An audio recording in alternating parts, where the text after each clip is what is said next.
Hello,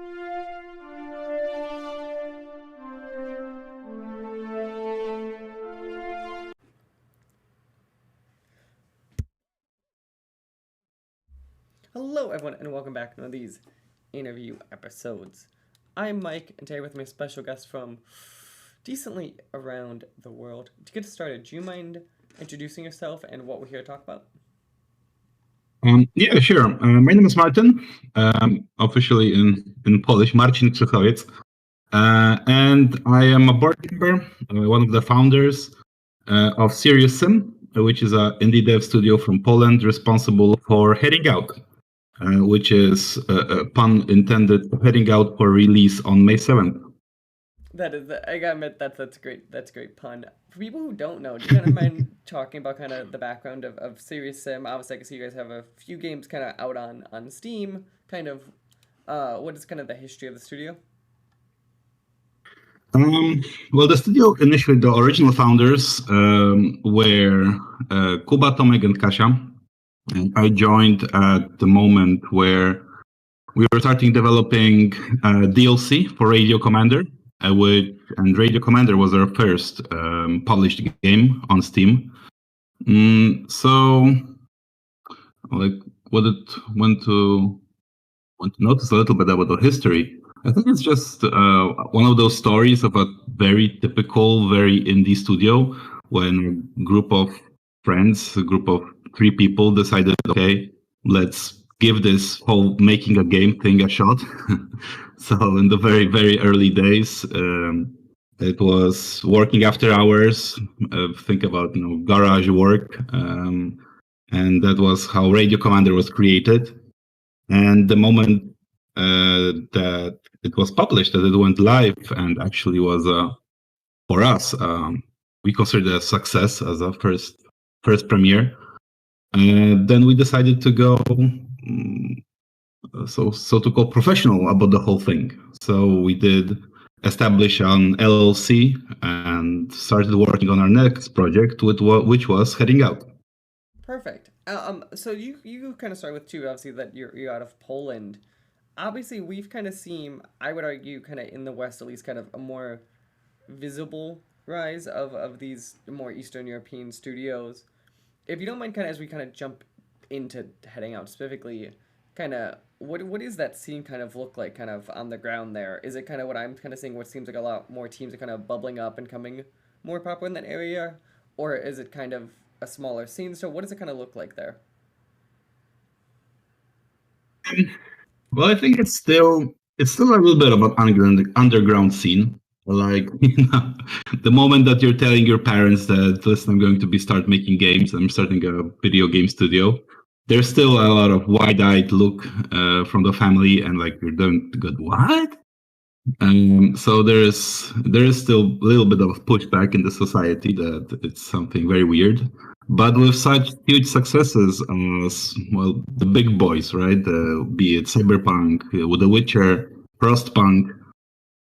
So those few big studios that put Poland on the map paved the way, sort of, for smaller studios to look up on the big brother and say, okay, we also have some ideas. We also want to try our own stuff.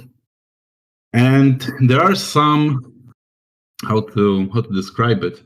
There are some networking possibilities that allow that. And one of the very good example would be a big publisher from Poland called Playway. So it is a mixed bag when it comes to players, because there is some bad blood behind sometimes players and Playway. But it's a very interesting publisher which allows very small teams that just want to, in a sense, experiment and check out what is game developing in a nutshell. So Playway as a publisher really allows that if your idea is pretty interesting. And they were our first publisher. Actually, Games Operators were our first publisher, but they were a subsidiary of Playway. So this facilitates that even small teams have a chance to gain some traction, gain some initial financing. Yeah. Oh, that sounds Great. And yeah, I just was curious because obviously it's a scene that I think, as you can imagine, especially with the rise of Cyberpunk and a few other teams, kind of has become more famous over time, but has never been a scene that I think has been dug kind of all here a ton. But yeah, we're here specifically to talk about your upcoming game, as you said, Heading Out. Heading Out to me is interesting. You said it. So you talk about obviously you guys are a team based in Eastern Europe. It's a game about driving across the U.S. I'm kind of very curious about that kind of first where that kind of came from for you guys, and then how you guys kind of are looking at that from obviously you guys kind of being where you are kind of versus the game is set, kind of how you're kind of dealing with that or kind of changing things from like our point of view too. I'm curious about. So after after in a sense the development of Radio Commander ended, the DLC was out, sort of the project went to live its life on Steam. And we were thinking hard on the next project because we then back then decided that okay, yes, creating games is something that we want to do. So then came up the idea, okay, we need a new game to create. So there were some initial thoughts bounced around about what kind of a game we would like to make. The not to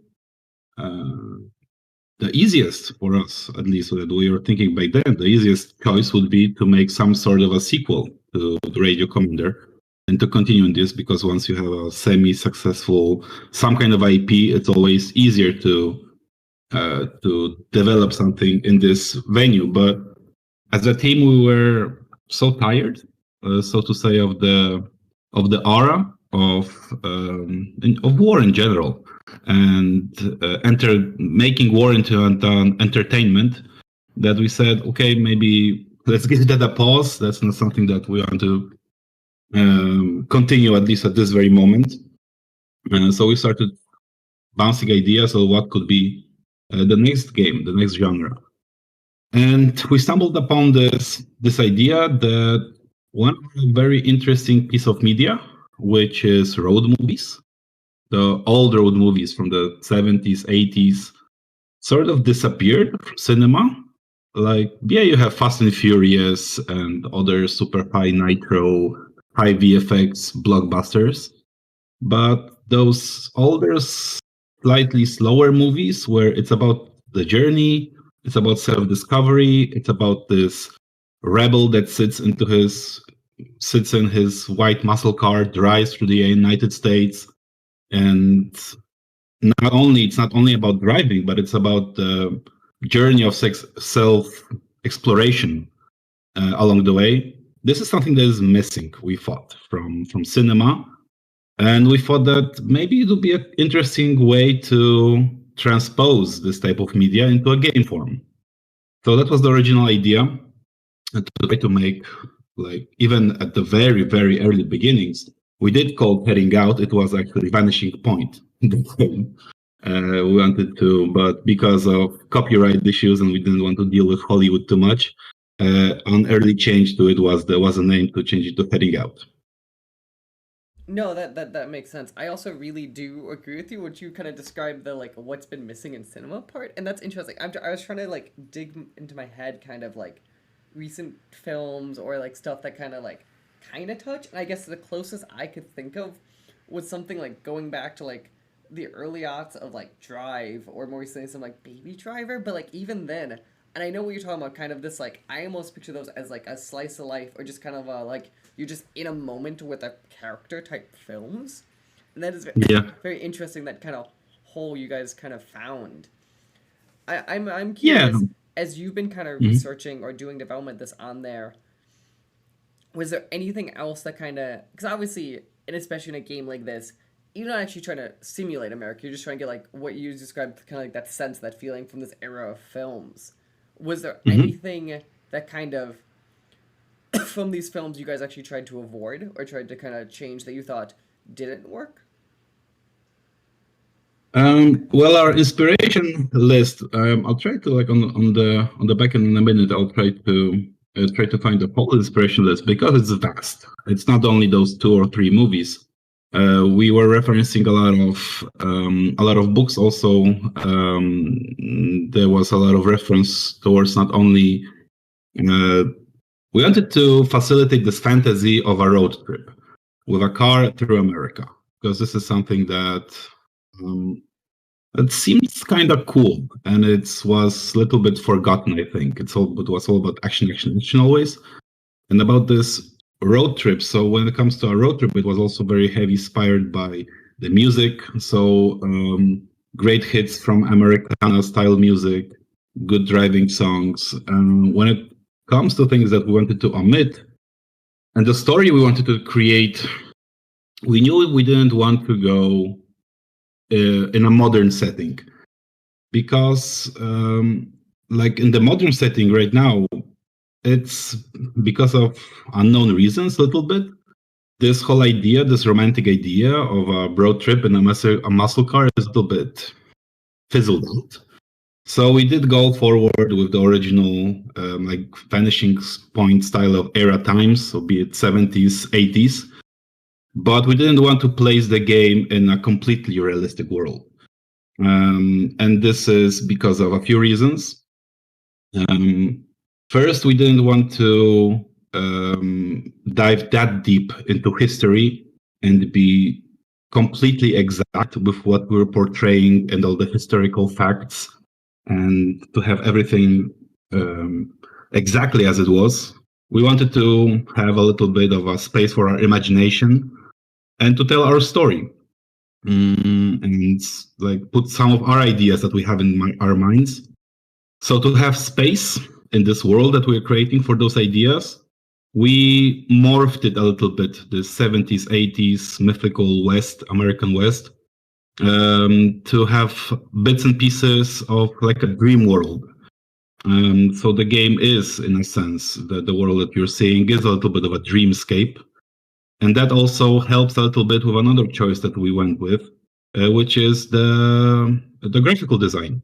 So very early on, we decided that, okay, we cannot show the world in a realistic way. It will be impossible for us to create, and back then with a team of 4 people on board, to create the whole driving experience on the level of Forza or a modern Need for Speed game, because it's not feasible for a team of that size with the budget that we're planning. So we wanted to do a very highly stylized art style. And this also, in a sense, removes a little bit from how realistic everything has to be. So there are a lot of bits and pieces that are, of course, inspired but by the 70s and 80s, but they often reference very modern topics. No, that totally makes sense. And yeah, one of the things I was going to touch on 100% was your art style. That's something that like was the initial thing that I noticed was it's this. I'm trying to think kind of what you would kind of describe it as, because to me it kind of stood out as this like very simplified, almost like anime-esque kind of art style. I don't know if you guys were kind of going for something else could look, but obviously it reminded me of that like almost that era of like when we think of like how anime started too, of like the stylization of what you guys kind of went for. Yeah, so we were thinking about how to stylize the game from the very beginning, because a realistic stylist was out of the question for us. And the idea of anime is one of the inspirations, and we did a lot of inspiration. Even when we are trying to create, heading out, there was a lot of great new products coming out. Be it we are all fans of arcade, for example, and we love it. And there was a lot trying to mimic a little bit of the style in some of the VFX. But the gist of the most broad, we could say, inspirations were from comic in general. And that is because our lead writer, Tomek, he actually did a PhD in comic books. Oh, I did not actually know that was a PhD you could do, actually. Yeah, it's can I remember his exact subject? Not off the top of my head, but it's but it's basically literature. So it's about analysis of like a literature Yeah, okay, no, I got PhD. to tell you what you're saying. It's some sort of like not cross media analysis. That I had something like that at my college though too. Very much, it's like you kind of look at like kind of that stuff from a different lens. Yep. That's So that's our writing lead. Then our art director Kasia, she is a fantastic artist and also loves reading and drawing this comic book art, comic books in general. So this was when they put their heads together. They said, okay, how about this line art, black and white style art? And when it was put on the table, we said, okay, let's try. How far can we get with this, and can it be actually enjoyable? Because it will be unique. And by were there a lot of were dangers with this style, because we did hit a lot of walls. There was a lot of people pushing back on this whole art style, as creating a black and white game is very often a no-go with publishers. It's not a style that is very often.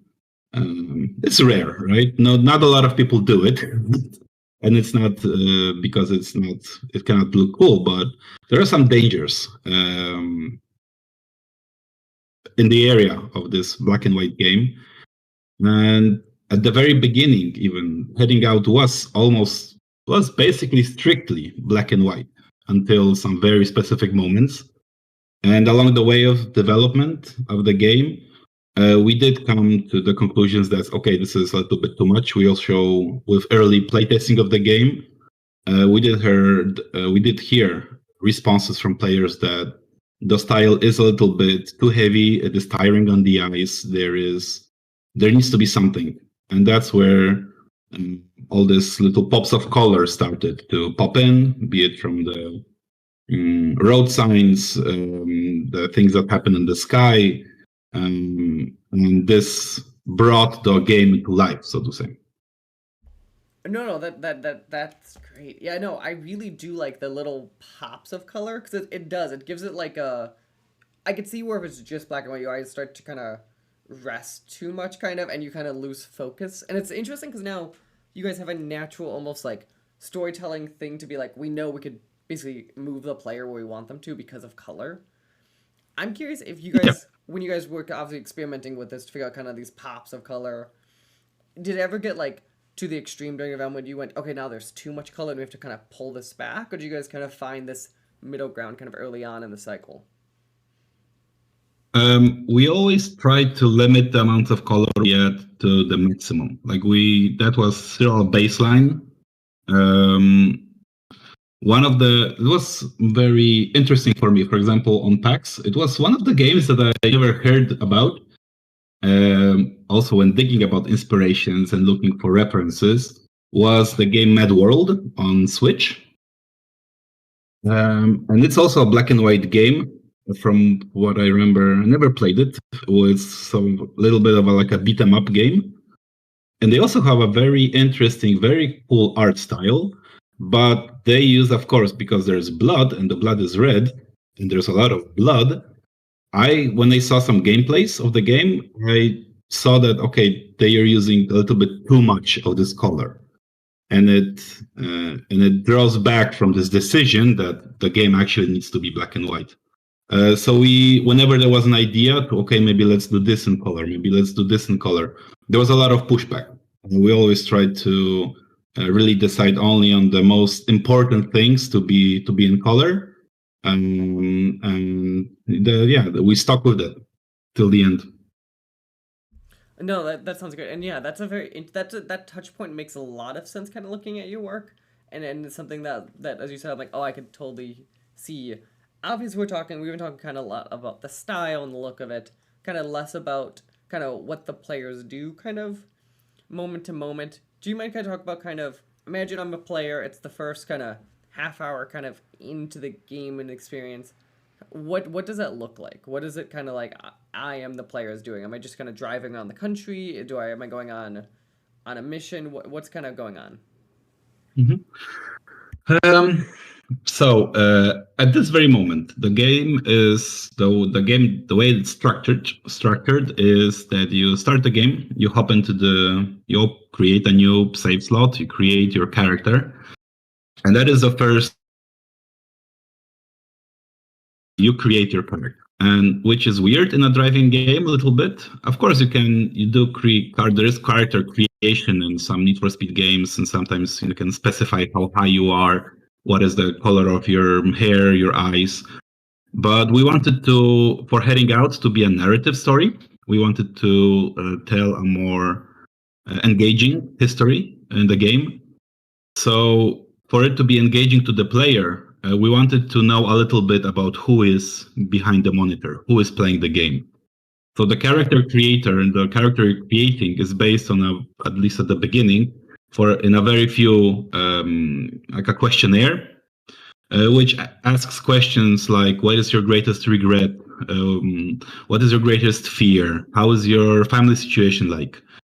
And based on those answers, on those simple questions, the narrative engine that we have behind the game will prepare a story for you. And right after this very short character creation, you're being thrown into the driving world. You are faced with the first stage of the game where you are just running away. You don't know yet from what, from who, why, but you need to run away in this escape from the city stage. Once you accomplish that, this is when the game opens up in a way, because the first part of the game, one big part of the game, is the driving, and that's more or less your run-of-the-mill driving game. You race with other drivers that you meet along the way. You're also chased by the police. Sometimes there are just normal, chill driving stages where you listen to the radio and ride on 3D stages. But the other big part of the game is this mix that we created of a roguelite, node-based, choose-your-own-adventure style game. Think Faster Than Light, maybe, like the easiest example, where you move from node to node, from city to city, choosing your interstates, and experience the story, and experience the adventures that you encounter on this US West map. You do have a little bit of resource management to facilitate, so be it how much money you have, what is your car condition, how tired you are, and this is where you have to strategize a little bit, because you do have a goal that you have to reach on the map. And as you're moving in this node-based movement, you're trying to reach your goal. And this is interluded with either race challenges from other drivers, or if the police catches up to you, then you're being thrown into the 3D stage. And this is where you have those races. This intertwines between one and another. No, that totally makes sense. So one of the things that stood out to me is you were talking about a few minutes ago that like almost procedurally kind of the story is based upon kind of some questions you answer. I'm kind of curious if we could kind of dig into that a bit more and kind of like how dynamic is that? Is it kind of really? Is it kind of like if I ever want to kind of get a few different experiences out there, is it truly like if me and a bunch of my friends play, we're each gonna have kind of differences? I'm kind of curious kind of how open kind of that is.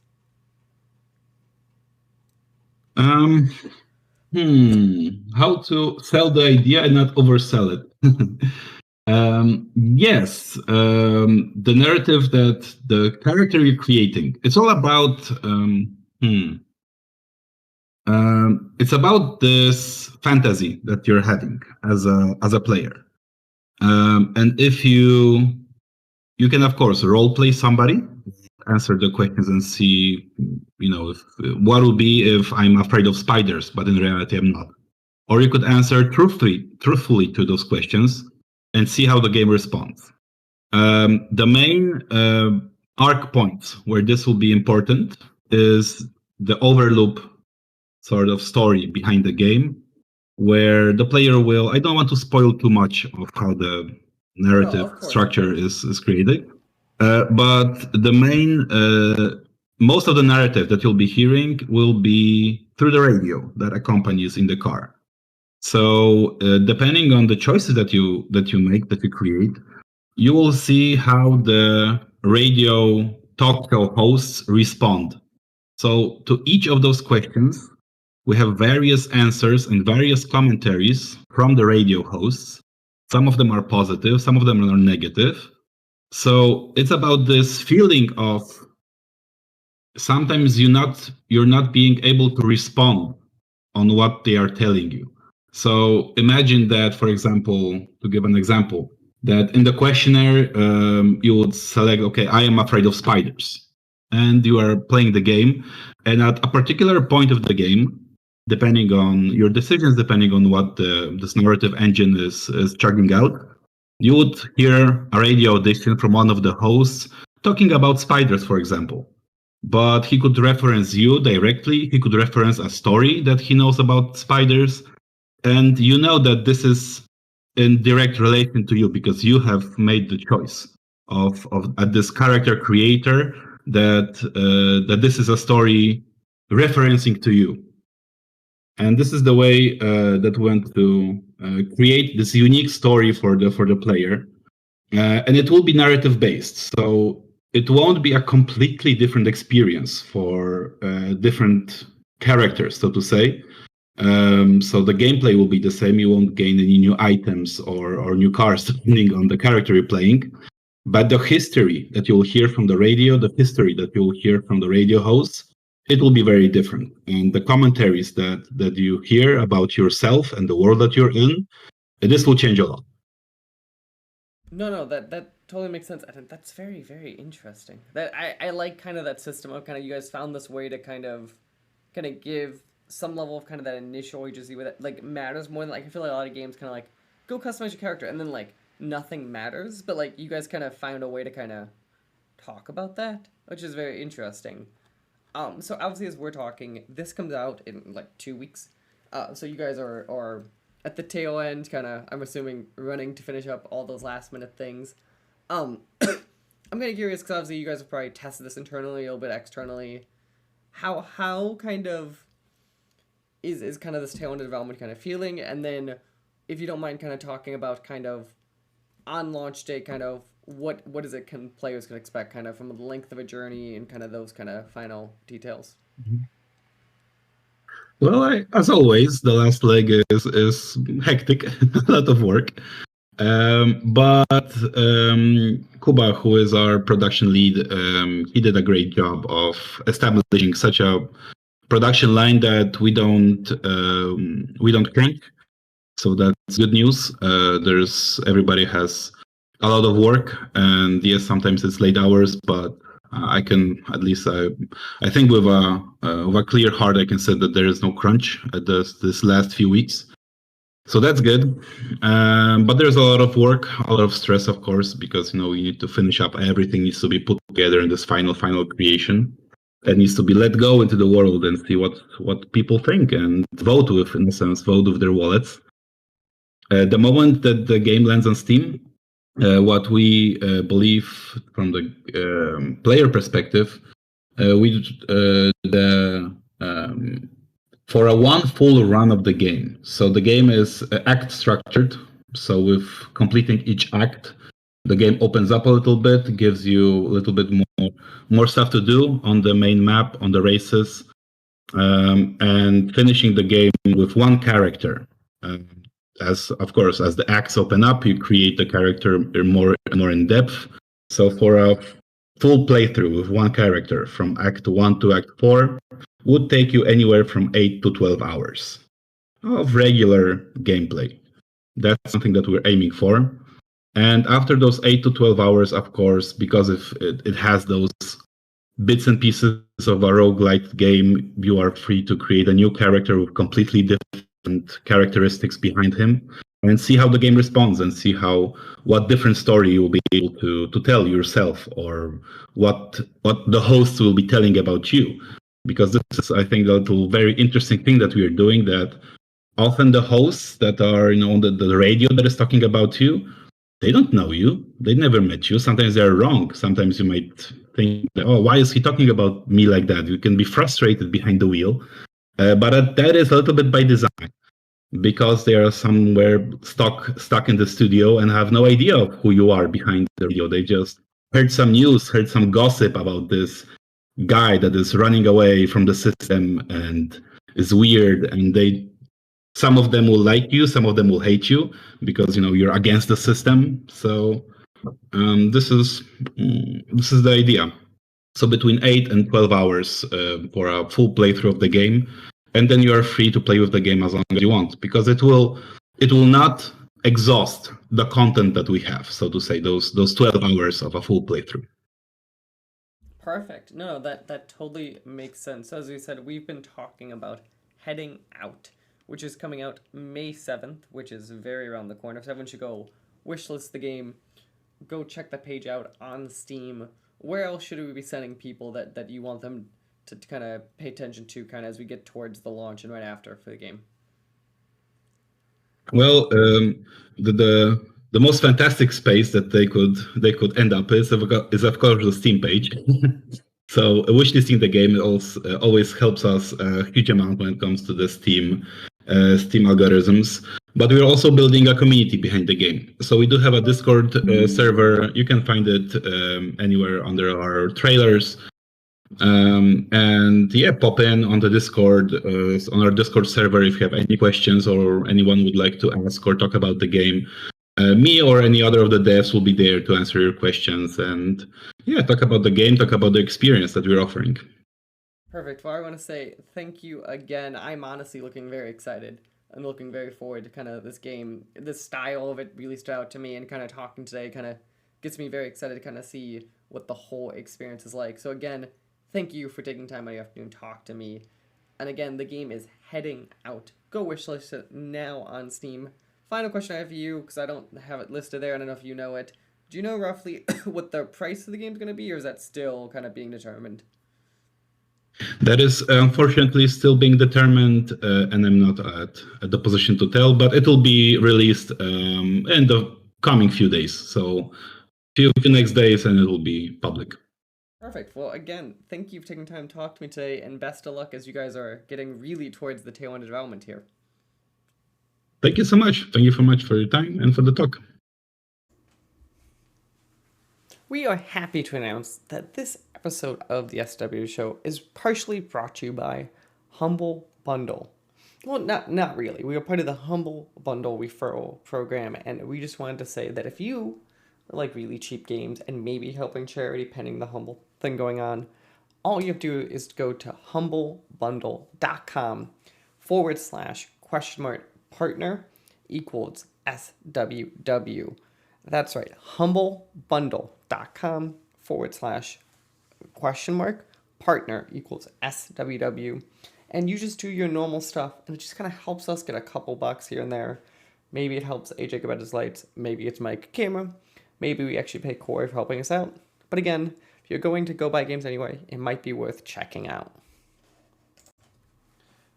The SWW show and all of its affiliate podcasts are podcast by me, Mike Maroney, and AJ Losi, sometimes by contributors, including Corey King.